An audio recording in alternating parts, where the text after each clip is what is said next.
Debentures के ना सारे लेक्चर्स रिकॉर्डेड होंगे, प्लस तुमको यूट्यूब पे भी दे दूंगा मैं, ताकि तुमको जब भी कोई भी प्रॉब्लम आए तो तुम लोग वहाँ से एक्सेस, आपका एक्सेस भी दे दूंगा, ठीक है, क्योंकि मेरा चैनल पूरा प्राइवेटाइज करने वाला हूँ मैं। ओके, आपको एक्सेस भी मिल जाएगा, सिर्फ और सिर्फ आप ही व्यू कर पाओगे वो लेक्चर, ठीक है।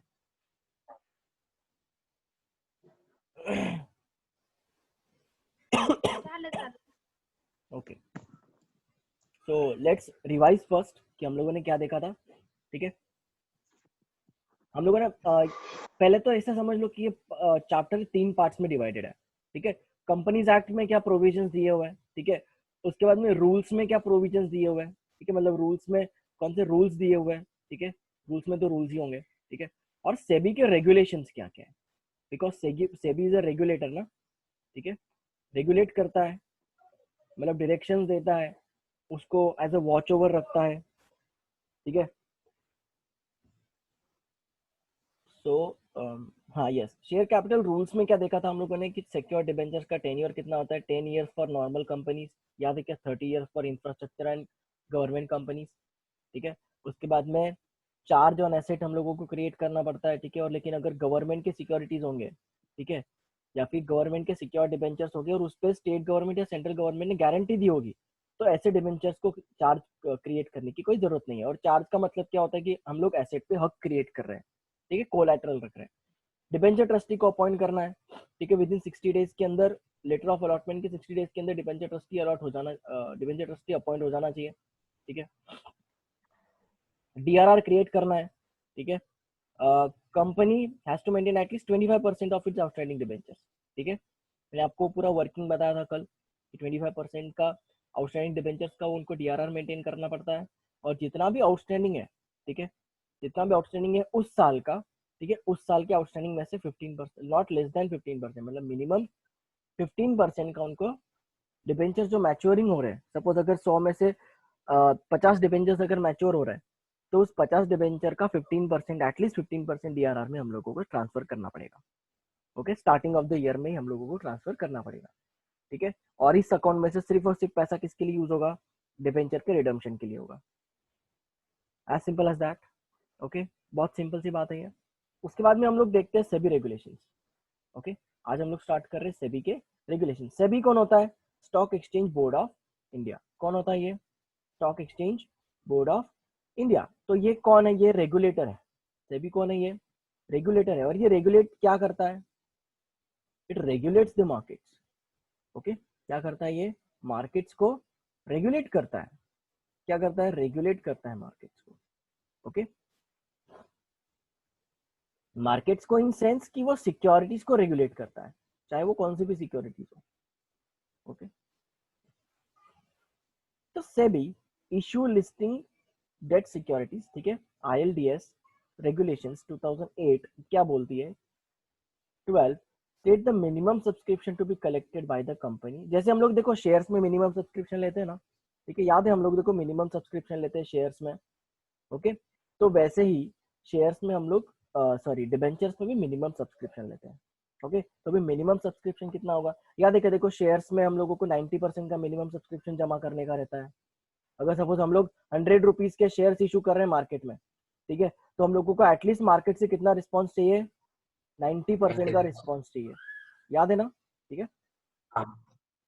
तो as per SEBI the minimum subscription for public issue of debenture is 75%। यहाँ पे 90% था, लेकिन यहाँ पे कितना है, 75% of the base issue size, that is 100 crore, ठीक है। तो बेस इशू साइज कितना है, 100 करोड़। हमेशा याद रखना है कि बेस इशू साइज कितना होगा, 100 करोड़ होगा, ठीक है। तो फॉर एग्जाम्पल अगर हम लोग 100 करोड़ का, ठीक है, इशू रख रहे हैं, तो इसका 75% कितना हुआ, ऑब्वियसली 75 करोड़। तो इसका जो मिनिमम सब्सक्रिप्शन अमाउंट कितना आना चाहिए, रिस्पॉन्स कितना आना चाहिए, 75 करोड़ का होना चाहिए, करेक्ट। और सपोज अगर सपोज इसका मिनिमम सब्सक्रिप्शन नहीं आता है, तो कंपनी के पास कोई ऑप्शन है क्या कि कंपनी हाँ सर ऐसा कर सकती है अगर मिनिमम सब्सक्रिप्शन नहीं आया तो, राइटर्स के थ्रू वो सब्सक्रिप्शन ले सकते हैं। वेरी गुड, ठीक है। अंडरराइटर्स के थ्रू उनको अंडरराइटिंग कमीशन पे करके उनको बोल सकती है कि भैया तुम ऑब्लिगेशन ले लो कि ना, हमारा अगर मिनिमम सब्सक्रिप्शन नहीं आएगा तो तुम लोग बाकी के डिवेंचर्स ले लोगे, करेक्ट। तो अंडरराइटर्स को वो अपॉइंट करेगी, as simple as that. Okay, if the minimum subscription is not received, the entire money received should be refunded within 12 days from the date of closure of the issue. Okay, मतलब क्या, underwriters ने भी अगर suppose इनकार कर दिया लेने का, मतलब कोई अंडरराइटर्स रिस्पॉन्सिबिलिटी नहीं ले रहा है डिबेंचर्स को लेने की, और अगर हमारा 75% तक का मिनिमम सब्सक्रिप्शन नहीं आया, तो क्या करना पड़ेगा, 12 डेज के अंदर हम लोगों को उनको वापस देना पड़ेगा पैसा। अरे समझ में, वहां पे देखो 15 डेज था, याद है क्या, शेयर्स में अगर सपोज शेयर्स का मिनिमम सब्सक्रिप्शन नहीं आता है तो 15 डेज का क्राइटेरिया रहता है, 15 डेज के अंदर हम लोगों को उनको रिफंड कर देना होता है पैसा, ठीक है, जिनको अलॉट नहीं हुए शेयर्स। ठीक है, सो पूरा का पूरा पैसा, क्योंकि देखो अगर मिनिमम सब्सक्रिप्शन नहीं आया तो इशू वैलिड होगा क्या, ऑब्वियसली वैलिड नहीं होगा ना, क्योंकि बेसिक क्राइटेरिया क्या है इशू इशू करने के लिए डिबेंचर्स को, कि भैया मिनिमम सब्सक्रिप्शन आना चाहिए।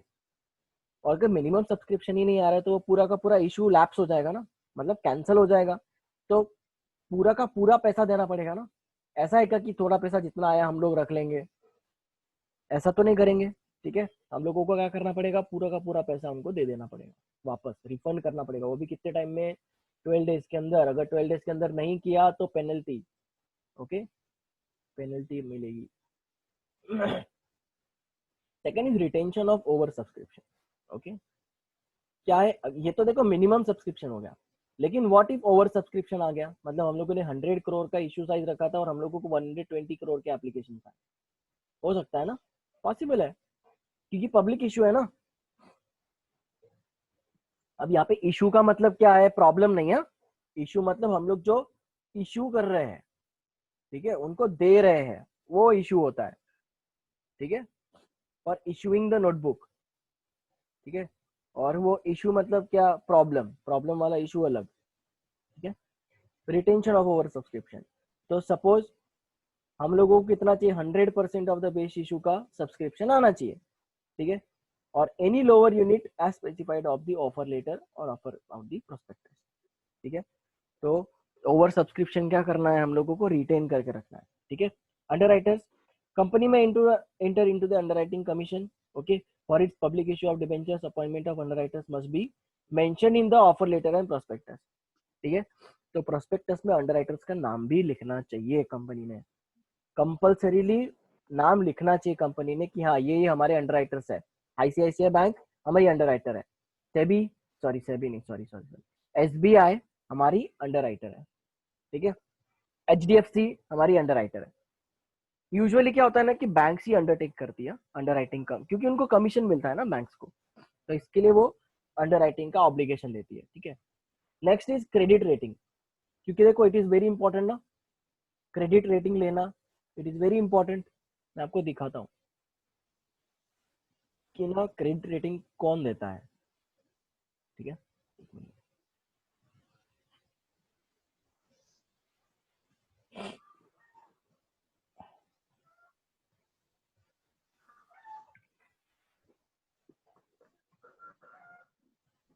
सर अगर 12 डेज के अंदर कंपनी ने रिटर्न नहीं किया वो शेयर्स, मतलब सब्सक्रिप्शन का वैल्यू, तो फिर पेनल्टी कितनी?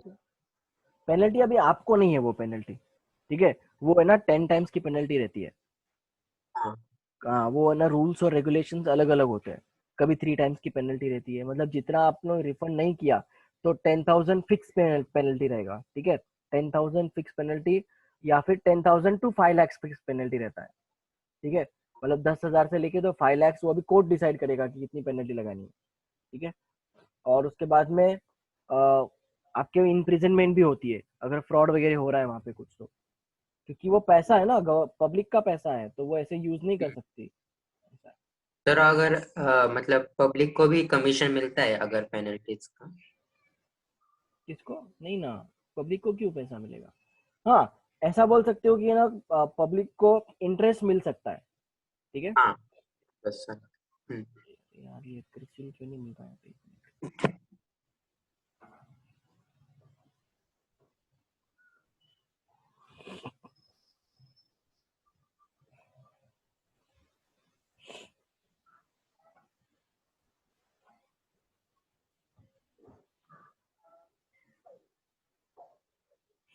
ये देखो, ये ना क्रेडिट रेटिंग एजेंसी है, okay, CRISIL. The triple A rating debate 320, okay. ये मैंने सीएस वालों को भी पढ़ाया हुआ है ऑलरेडी, ये इनके सारे प्रोडक्ट्स हैं, ठीक है। व्हाट वी डू, ठीक है। देखो किसको किसको रेटिंग्स देते हैं ये लोग, corporate sector, financial sector, structured finance, new rating products, ठीक, SME first, customise solutions, corporate social responsibility solutions, sector grading, ठीक है। देखो ग्लोबल रिसर्च, फाइनेंशियल रिसर्च को भी रेटिंग देते हैं ये लोग। तो क्रिसिल ये एक रेटिंग एजेंसी है, ठीक है। तो ये रेटिंग्स कैसे देती है वो देखते हैं हम लोग। देखो क्रेडिट रेटिंग, ठीक है, SEBI regulations 2018 as stated a company should get a credit rating for the issuing the debentures, okay.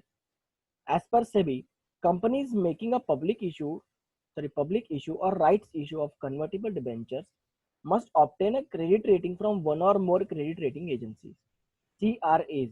क्या बोलते हैं इसको हम लोग, क्रेडिट रेटिंग एजेंसीज या फिर CRA, okay. The rating should be mentioned in the offer letter कि तुम लोगों को इन रेटिंग एजेंसी से कितनी रेटिंग मिली हुई है।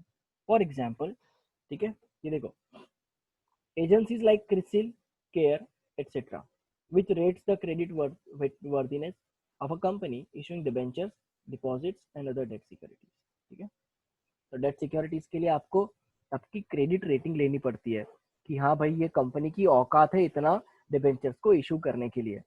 आ रहा है समझ में कि हाँ ये कंपनी की इतनी औकात है। तो देखो अभी क्रिसिल का यहाँ पे एग्जांपल दिया है, ओके। ये आपको लिख के लाना है होमवर्क में, टिक कर दो उसको, होमवर्क में लिख के लाओ, ओके। रेटिंग, क्रिसिल का ट्रिपल ए रेटिंग मतलब हाईएस्ट सेफ्टी, ठीक है। कि आप बिंदास बिंदास ये कंपनी क्या कर सकती है, डिबेंचर्स को इशू कर सकती है, क्योंकि देखो ये कंपनी की इतनी औकात है कि उतने साइज का डिबेंचर्स वो आसानी से इशू कर सकती है और उसको रिपेमेंट भी कर सकती है, ठीक है। ट्रिपल डबल ए मतलब क्या, हाई सेफ्टी, ए मतलब एडिक्वेट, बी मतलब मॉडरेट, ठीक है, नो सॉरी, ट्रिपल बी मतलब मॉडरेट, बी मतलब हाई रिस्क, सी मतलब वेरी हाई रिस्क, डी मतलब डिफॉल्ट, ठीक है। डिफॉल्ट मतलब क्या कि भाई ये इशू ही नहीं कर सकती, ये भी इशू नहीं कर सकते, ठीक है। और अगर इशू भी करना है तो जो भी पैसा लगाएगा उसको सबसे ज्यादा रिस्क होगा। आया समझ में, ओके। ये थे सेबी के रेगुलेशंस। अभी प्रोसीजर हम लोग एकदम शॉर्ट में देख लेते हैं, ठीक है, क्योंकि आज ही होगा क्या प्रोसीजर, अरे हो जाएगा प्रोसीजर, हो जाएगा। चलो अब देखो डिबेंचर्स है ना, इशू कैसे होता है, ठीक है। अभी आप है ना इमेजिन करो कि आप लोग है ना बोर्ड ऑफ डायरेक्टर्स हो। कौन हो आप में से ना कोई तो बोर्ड ऑफ डायरेक्टर्स है, ओके। अभी हम लोग मीटिंग में बैठे हुए हैं, करेक्ट, हम कंपनी के मीटिंग में बैठे हुए हैं, ओके।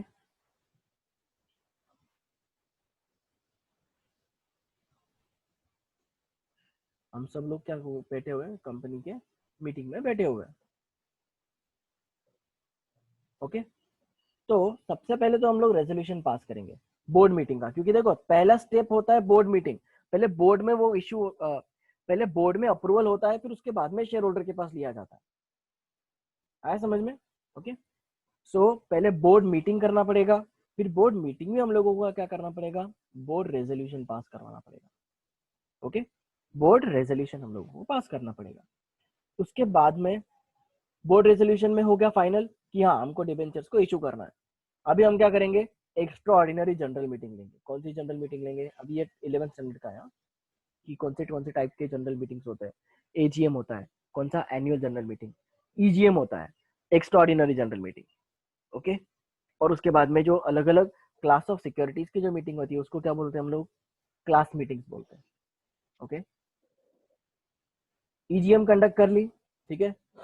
फिर उसके बाद में ईजीएम हो जाने के बाद, ठीक है, ईजीएम, उसके बाद हम किसको फाइल करते हैं, आरओसी को, रजिस्टर ऑफ कंपनीज को हम लोग क्या करते हैं, फाइलिंग्स करते हैं कि हम लोगों ने ईजीएम में क्या क्या डिस्कस किया, ठीक है। ये डिस्कस करने के बाद में क्रिसिल क्रिसिल जैसी कंपनी से हम लोग क्रेडिट रेटिंग लेते हैं। क्रिसिल ने दे दिया, चलो ट्रिपल ए दे दिया क्रिसिल ने, ठीक है, फॉर एग्जाम्पल। फिर उसके बाद में हम लोग हमारे अंडर राइटर्स को अपॉइंट करेंगे, ओके। देखो ये प्रोसीजर एकदम ध्यान दो, अभी यहाँ से एजीएम तो हो गया, उसके बाद में हम लोगों ने आरओसी को फाइल कर दिया, फिर ये बोर्ड ऑफ डायरेक्टर्स किसके पास गए, क्रेडिट रेटिंग के पास गए, सीआरए के पास, ट्रिपल ए का रेटिंग दे दिया। उसके बाद में यहाँ से हम लोग गए सीधा बैंक के पास अंडर राइटिंग एग्रीमेंट में कन्वर्ट करने के लिए, ठीक है। फिर ये अंडर राइटर्स हो गए क्या, फिर हम लोगों को अंडर राइटर्स लिखने पड़ते हैं ना प्रोस्पेक्टस में, तो इसके लिए देखो अंडर राइटर्स पहले आते हैं। फिर हम लोग क्या करेंगे, प्रोस्पेक्टस ऑफर लेटर या लेटर ऑफ ऑफर को प्लेस करेंगे। ओके, देखो प्रोस्पेक्टस किसको, पब्लिक के लिए, ठीक है। ऑफर लेटर किसको, जो हम लोग कन्वर्टेबल डिबेंचर हो रहे हैं उनको, और लेटर ऑफ ऑफर किसको, प्राइवेट प्लेसमेंट वालों को। ओके, फिर उसके बाद में एक सेपरेट बैंक अकाउंट ओपन करना पड़ेगा। ओके, उस बैंक अकाउंट में एप्लीकेशन मनी आएगा, ठीक है। उसके बाद फिर से एक बार बोर्ड मीटिंग को हेल्ड करना है, ठीक है।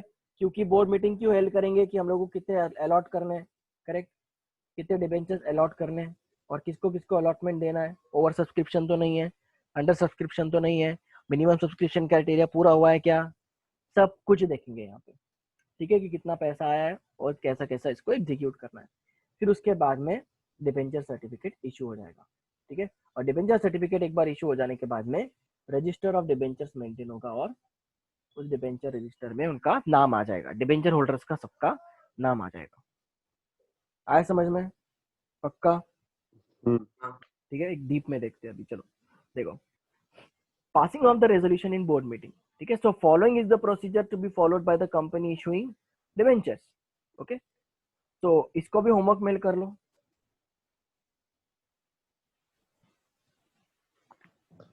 इसको होमवर्क पिक कर लो, चलो।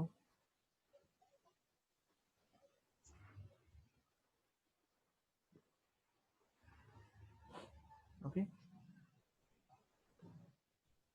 एक के बाद एक होमवर्क कंप्लीट करते जाना है। जब है ना ऐसे सेकेंड सेमेस्टर में जब क्लासेस चालू हो जाएंगे ना, तो मैं सबकी नोटबुक्स पे चेक करने वाला हूँ, डायरेक्ट हाकल दूंगा मैं क्लास में से। अगर नोटबुक्स कंप्लीट नहीं हुई तो सीधा हाकल दूंगा क्लास में से। और मैं इस बार बहुत स्ट्रिक्ट रहने वाला हूँ, मेरे को homework time to time complete चाहिए, बाकी कुछ भी नहीं, ठीक है। सो मेक श्योर कि भले आप अभी सेंड नहीं कर रहे हो होमवर्क, लेकिन still you have to complete homework, ठीक है। So following is the procedure followed by the company issuing debentures. Okay, debenture जो कंपनी इशू करती है उसको ये प्रोसीजर फॉलो करना पड़ता है कि बोर्ड रेजोल्यूशन को पहले पास करना। अभी डिटेल में देखते हैं कि हम लोग को कैसे बोर्ड रेजोल्यूशन को पास करना है, ठीक है। तो जब बोर्ड रेजोल्यूशन पास करते हैं तो उसमें क्या क्या आना चाहिए, ठीक है। बोर्ड रेजोल्यूशन में क्या क्या आना चाहिए, कि कितने अमाउंट के डिबेंचर्स, कौन से टाइप के डिबेंचर्स हम लोग इशू कर रहे हैं, ठीक है, और टर्म्स एंड कंडीशन क्या होंगे इशू की, ठीक है। Approve the prospectus of offer of letter on offer, letter of offer, ठीक है। अप्रूवल दे देंगे हम लोग कि हाँ ये प्रोस्पेक्टस होगा, ये प्रोस्पेक्टस इतना अट्रैक्ट करेगा इन्वेस्टर्स को, ठीक है। Next is approve the appointment of debenture trustee, ठीक है।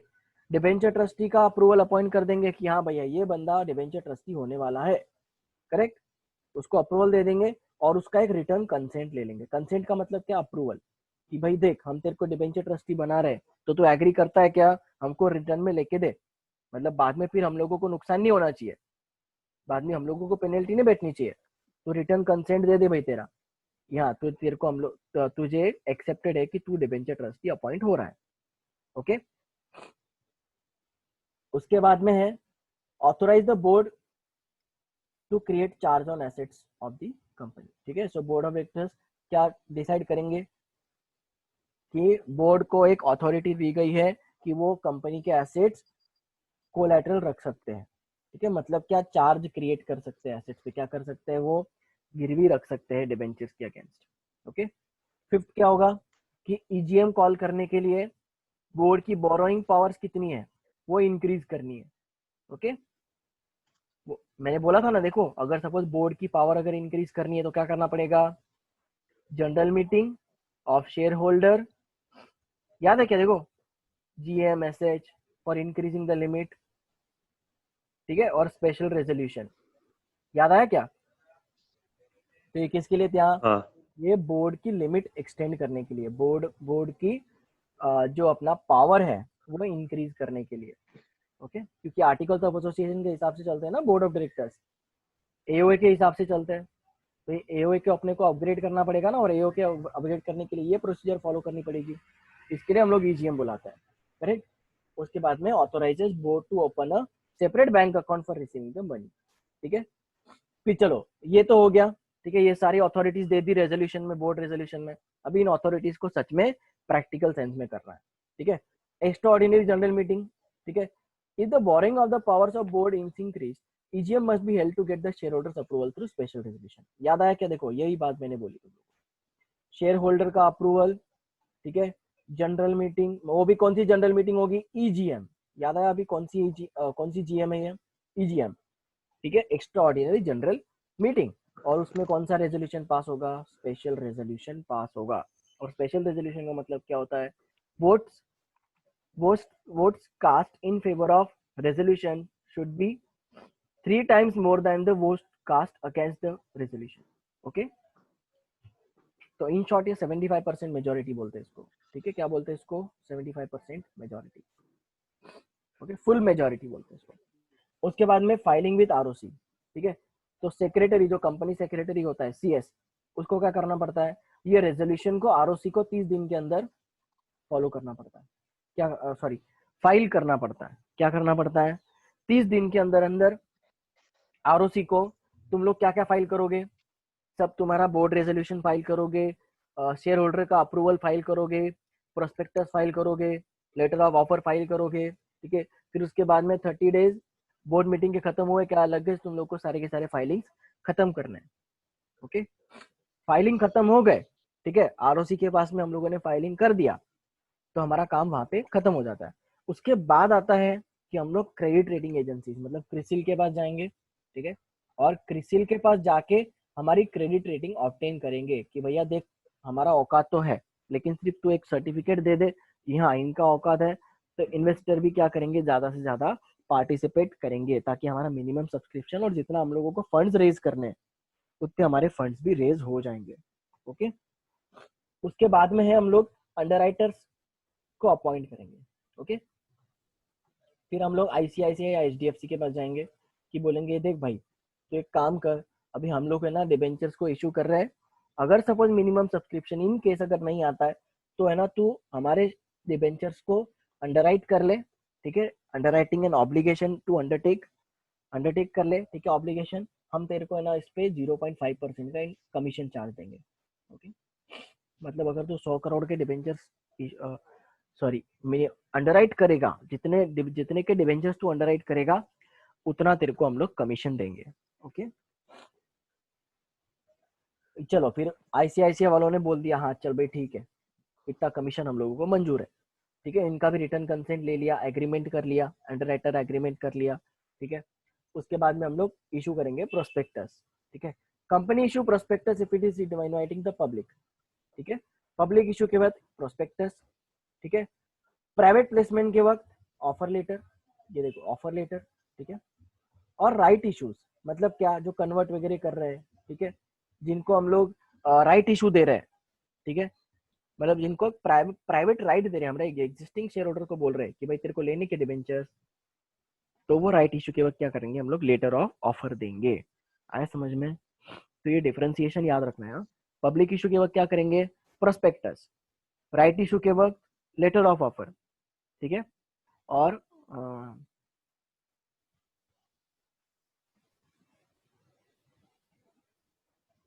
प्राइवेट प्लेसमेंट के वक्त ऑफर लेटर। ओके, ये हो गया। ठीक है, अभी उसके बाद में हम क्या करेंगे? सेपरेट बैंक अकाउंट ओपन करेंगे। क्या करेंगे? सेपरेट बैंक अकाउंट इसको ओपन करेंगे। ठीक है, सपोज फॉर एग्जांपल कोई भी एक शेड्यूल बैंक है, हमारी बैंक है एसबीआई, तो हम एसबीआई में एक अलग सा अकाउंट ओपन करेंगे जिसको नाम दे देंगे कि डिबेंचर एप्लीकेशन अकाउंट।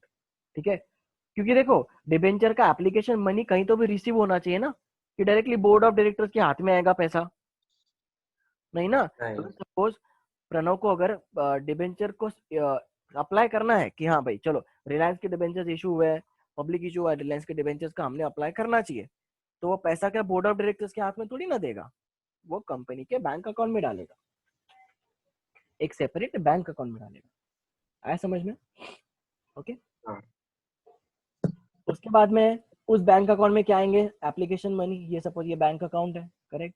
ये बैंक अकाउंट में प्रणव ने डाला पैसा, स्नेह स्मिथ ने डाला पैसा, ठीक है, रूपाली ने पैसा डाला। सब लोग क्या करेंगे? यहाँ पे इन्वेस्टमेंट करते जाएंगे। ओके। तो ये एप्लीकेशन मनी जो होगा वो किस में आएगा? ये बैंक अकाउंट में आएगा। ओके। बैंक अकाउंट में आ जाने के बाद में, ठीक है, एप्लीकेशन मनी आ जाने के बाद में हम लोगों को क्या करना है? वो बोर्ड मीटिंग को हेल्ड करना है। ठीक है। फिर आफ्टर द इशू क्लोजेस, अभी इशू यहाँ पे क्लोज हो जाता है। ठीक है। हम लोग जो डिबेंचर्स रख रहे थे ऑफर के लिए, ये ऑफर के क्लोज हो गया, उसके बाद कोई भी अप्लाई नहीं कर सकता। ठीक है। और it is held to decide and approve the allotment of debentures. Simple सी बात है। अब डिबेंचर्स यहाँ पे अलॉट हो जाएंगे। ठीक है। And board also has to approve the creation of charges of companies asset. कि भैया देखो, डिबेंचर्स आपने इतने इतने इशू डिबेंचर्स इतने इशू किए, तो इतने डिबेंचर्स पे इतने एसेट्स का चार्ज होगा।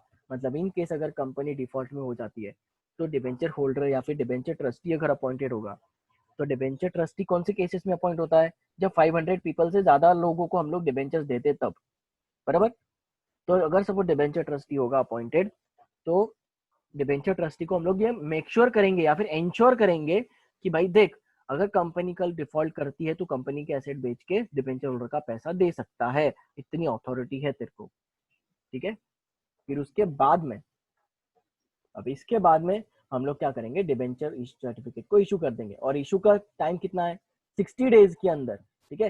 एप्लीकेशन मनी अगर सपोज अभी प्रणव और स्नेह स्मिथ ने सेम डेट पे, मतलब आज 1 सितंबर को अगर सपोज एप्लीकेशन मनी भरा, बराबर ना, एप्लीकेशन मनी 1 सितंबर को भरा, तो ऑब्वियसली अभी ऑनलाइन भरा है तो 2 सितंबर तक पहुंच जाएगा कंपनी के पास। तो 2 सितंबर से 60 डेज, ठीक है, मतलब 29 अक्टूबर तक। ठीक है, नहीं रे, 29 नवंबर तक। ओके, 29 नवंबर तक तुम लोगों को क्या मिल जाना चाहिए? डिबेंचर सर्टिफिकेट मिल जाना चाहिए after receiving an application money. ठीक है। और कंपनी को डिबेंचर्स कब इशू करने हैं? ठीक है, sorry sorry, wait wait wait wait, debentures हम लोग डिबेंचर सर्टिफिकेट 60 डेज के अंदर नहीं देंगे। 60 डेज के अंदर इनको डिबेंचर्स अलॉट हो जाने चाहिए, मतलब इनके डीमैट अकाउंट के अंदर डिबेंचर्स आ जाने चाहिए। ठीक है, कि हाँ भाई चलो, प्रणव ने 60 डिबेंचर्स के लिए या फिर 100 डिबेंचर्स के लिए अप्लाई किया था। ठीक है, 100 डिबेंचर्स के लिए एट ₹100, मतलब 10,000 के डिबेंचर्स इसके अकाउंट में क्रेडिट हो जाएंगे। और सर्टिफिकेट कब मिलेगा? 6 मंथ्स के अंदर मिलेगा।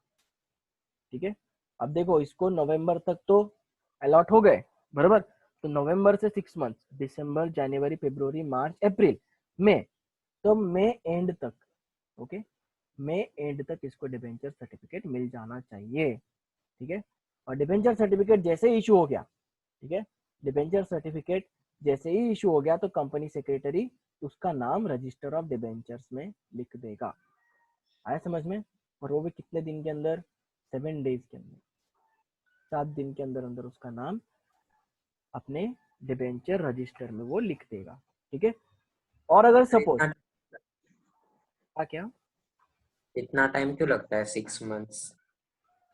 अरे तो क्या एक की थोड़ी ना, अभी सपोज अगर हम लोग 1 लाख डिबेंचर इशू कर रहे हैं, बराबर, 1 लाख डिबेंचर इशू कर रहे हैं, तो ये 1 लाख डिबेंचर इशू कर, तो हर किसी ने क्या 10-10 हजार डिबेंचर थोड़ी लिए होंगे? किसी ने एक डिबेंचर लिया होगा, किसी ने 100 लिए होंगे, किसी ने 150 डिबेंचर लिए होंगे, किसी ने 500 डिबेंचर लिए होंगे, अकॉर्डिंग टू देयर कैपेसिटी। तो उन लोगों को सर्टिफिकेट्स तो देने पड़ेंगे ना। तो उतना वो मैक्सिमम टाइम दिया है, विद इन 6 मंथ बोला है। कंपनी चाहे तो 1 महीने के अंदर भी कर सकती है। आया समझ में? जितना कम डाइवर्सिफिकेशन उतना कम टाइम लगता है सर्टिफिकेट इशू करने के लिए। आया समझ में? लेकिन हाँ, मैक्सिमम कितना टाइम दिया है? 6 महीने के अंदर अंदर तुम्हारा हो जाना चाहिए, मैक्सिमम 6 मंथ लगाने चाहिए। 6 मंथ के आगे गए तो पेनल्टी। ठीक है, तो 7 डेज के अंदर रजिस्टर में उसका नाम आ जाना चाहिए। ओके, आया समझ में? तो एक बार रिवाइज कर लेते हैं। रेजोल्यूशन पास किया बोर्ड का, ईजीएम हेल्ड की। क्यों ईजीएम हेल्ड की? क्योंकि बोर्ड का पावर इंक्रीज करना है स्पेशल रेजोल्यूशन पास करके। फिर ये सारे के सारे फाइलिंग्स हम लोगों को आरओसी को करने हैं। उसके बाद क्रेडिट रेटिंग क्रिसिल यहाँ पे याद रखो, ठीक है, अंडर राइटिंग एग्रीमेंट में याद रखो। फिर उसके बाद में प्रोस्पेक्टस इशू करना है, सेपरेट बैंक अकाउंट ओपन करना है, एप्लीकेशन मनी उस बैंक अकाउंट में लेना है। उसके बाद में बोर्ड मीटिंग को होल्ड करना है, फिर डिबेंचर सर्टिफिकेट देना है 6 मंथ के अंदर, ठीक है, 60 डेज के अंदर अलॉटमेंट हो जाना चाहिए, 6 मंथ के अंदर डिबेंचर सर्टिफिकेट मिल जाना चाहिए, और 7 दिन के अंदर हमको एंट्रीज कर देंगे। एज सिंपल है समझ में, ठीक है। रिकॉर्डेड लेक्चर है, बिंदास कब भी चाहे तब कोई भी डिफिकल्टी आई तो तुम लोग ये लेक्चर देख सकते हो। आई होप तुम्हारे अभी कंसेप्ट क्लियर है, ओके। और हाँ प्रणव, मुझे वो प्लीज थर्ड वाले चैप्टर के आप आज मुझे भेज देना जब भी आप फ्री होंगे तब, ओके। यस थर्ड चैप्टर का, okay, first second and sir. Third chapter, okay. हाँ चलो दिस इज इट। बाकी सब लीव हो जाओ, लेफ्ट हो जाओ, सिर्फ स्नेस में रुको,